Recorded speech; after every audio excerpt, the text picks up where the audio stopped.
What the Jays are doing is pure genius, as following a massive move surrounding their top prospect. We have some more updates and some more info surrounding the Jays' master plan with Trey Yesavage. Folks, it is genius. So to break down exactly what that is, discuss what it means going forward, as well as another plan that is being executed currently regarding an outfielder. Ton to go over today in this episode, as well as a few other updates ahead of the final match of the series against the Orioles before they take on the Rays tomorrow.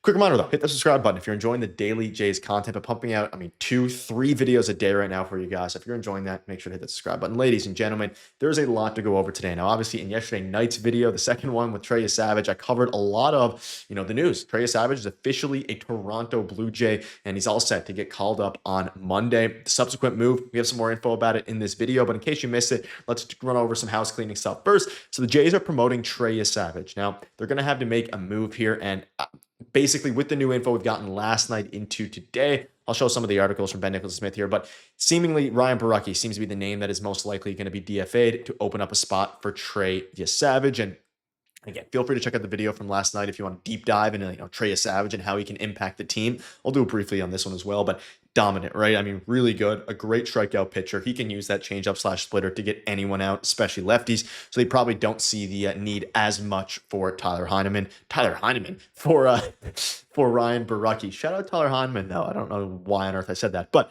let's dive into an article that dropped here. So Ben Nicholson-Smith gives some context, and folks, the plan that the Blue Jays are putting together here is pretty interesting. He was slated to start at AAA Buffalo on Sunday, but is instead making his way to Toronto, where manager John Schneider will address the media in the morning. That's not the norm for Schneider, who typically speaks post-game on Sundays, but not before game. So folks, we're going to hear something from John Schneider later on in this, this morning. This video is obviously going up very early. I'd assume, 2 to 3 hours from now, a couple hours, we'll probably hear from John Schneider. I will have a full video breaking all of that down after the game. But if Yesavage pitches well enough to warrant consideration for a postseason spot, the Jays will have flexibility to use him in October pending MLB approval, which Ben Nicholson-Smith said they will ultimately approve here. And this is a part of the master plan, because not only were they able to get Ryan Borucki off of waivers, claim him, or I guess ultimately he's a free agent probably because he went through waivers. So they signed him and were able to use him for, lefty matchups. And he had a huge inning against the Yankees. And this is obviously assuming it's Ryan Borucki, but no matter who it is, it kind of matters.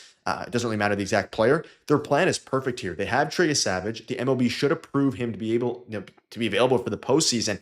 And now they give Yesavage a chance to prove himself against MLB hitters. So it is going to be interesting, and they're still going to try to develop him as a starting pitcher. That's of course the big goal, and you can see there in the third paragraph, Yesavage has pitched out of the bullpen in 2 of his last 3 appearances and hasn't thrown more than 54 pitches in any of his 3 September outings. And again, if you've been following the channel, this is what they've been trying to execute. Their master plan here has been to get him prepared out of the bullpen and then obviously get him locked in here for the MLB. So his role is kind of defined here a little bit by Ben Nicholson-Smith. So it says that it was possible that he begins the Jays' career as a reliever capable of pitching multiple innings at once, one way or another. John Schneider will detail those plans obviously later this morning. The Jays haven't announced or confirmed the promotion, and the corresponding move for Yesavage isn't clear yet. And of course, they're going to have to make an open spot here for the 40-man roster. So it is going to be very unique to see what ultimately happens here, because at the end of the day, right, I'll have a full video covering it after the game. We'll obviously have some more information on the master plan here. But Ben Nicholson-Smith, he is going to be somebody who comes in probably for multi-innings. So they do not want to tank his value as a starter and, kind of completely throw that out the window. But you rarely get a chance to, compete for a World Series. And that's what this team is doing. Yes, they haven't won a wildcard game yet. They haven't won a postseason game, an ALDS game under the core of Vladdy and Bo. But you have to try to win now. And that's what they're doing. A top 30 prospect in baseball by a lot of metrics and all these different things. To me, it was pretty genius the way they went about it, whether that's slowly integrating him into the bullpen in Buffalo, slowly, handling his workload all season long so that way he's not overworked before getting called up to the Blue Jays. This was clearly on the back of their mind. It was clearly something that they wanted to do, and they did it. And we'll obviously have some more, even more, updates on their plan. I think it's pretty clear, though. They'll use him out of the bullpen as a bulk, man. And I would assume we're going to get the news either later this morning they could wait till Monday, because of course they're not calling him up till Monday, officially at least.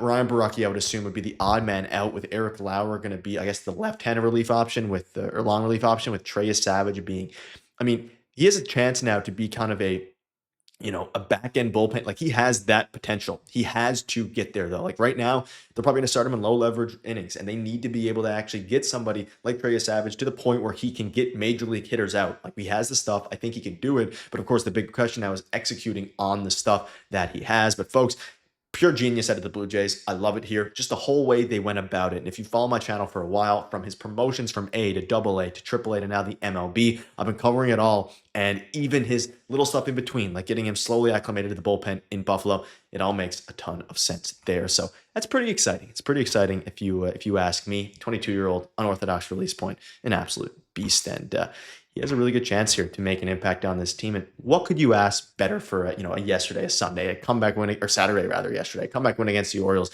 into a Trey Yesavage top prospect call up. And I think this will be the 8th or 9th guy now that's called up out of the 2024 draft class. So he's among pretty good competition there and pretty good territory. And this is not something the front office does too often. The last time would probably be Alek Manoah. But speaking of, different positivity, I guess you want to call it, different things here. The Jays are now 2.5 up on the Tigers for best record in the AL. They're 3 games up on the Yankees. So the Tigers lost yesterday to the Marlins, kind of free falling a little bit. If the Jays win the AL East now, that has to be the full goal, because obviously the top 2 spots in the AL, like I've mentioned multiple times here, are the ones that get the bye to the American League Division Series. Otherwise, you have to play in the wild card if you're the 3rd best. They're up on the Astros a handful of games. They're now up on the Tigers 2.5 games. And you're in a great spot. You are in an extremely, I don't know if they have a tiebreaker on the Tigers. Let me know down below. I don't think they do, but let me know down below. Someone fact check that for me. Probably should have checked that before, but I know they don't on the Astros. You are in a great spot now. Your destiny is in your hand. You have top prospect getting called up with a 41.1 strikeout percentage. You have Anthony Santander, who got a big double in yesterday's rehab game for the Bisons, and I believe he's set to pitch in the outfield today or tomorrow, according to Arden Zwelling. So if you get Yesavage out of the bullpen, you get Santander back, who they desperately need. You have IKF yesterday, who sucks against lefties, pinch hitting for Addison Barger against a lefty with the bases loaded. If you don't think there's a need for Anthony Santander, you're mistaken. Whether or not he is amazing, he is a power threat and something this team needs. And I can guarantee you, he would put fear into the opposing manager's eyes out of that off the bench or even starting game. So it's going to be crazy. Things are really starting to pick up. And ladies and gentlemen, we're going to keep you up to date every step of the way, because things are getting crazy fast. And the Jays master plan is being executed for Yesavage and for Anthony Santander here, who is preparing to come back real soon. And you add those two, it's like a mini trade deadline. I'm super excited to see what Mr. Yesavage, the 2024 first round pick, who at the time of the draft kind of fell, and I categorize it as a steal. We're ready to see him in the MLB.